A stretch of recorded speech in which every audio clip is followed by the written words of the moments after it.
Kinondena ng mga otoridad ang isang grupo na umakyat sa Bulkang Mayon sa Albay.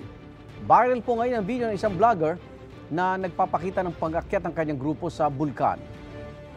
Paalala, bawal pong pumasok sa 6-kilometer radius permanent danger zone ng bulkan dahil nasa alert level 1 pa rin ito.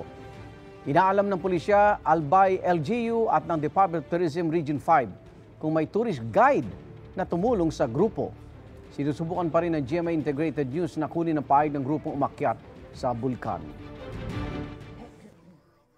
Ang impact na ginawa nila dyan, insulto yan sa probinsya. Insulto lahat ng Albayanos. Bawal at pumasok pa rin sila. I'm also asking the help of every agency concerned also para tulungan kami para mas manapos po itong mga tao. We will not condone yung mga violation na ganyan, sir. If there is ordinance violated, of course, we will file a case. Igan, mauna ka sa mga balita. Mag-subscribe sa GMA Integrated News sa YouTube. Sa mga kapuso abroad, subaybayan nyo kami sa GMA Pinoy TV at sa www.gmanews.tv.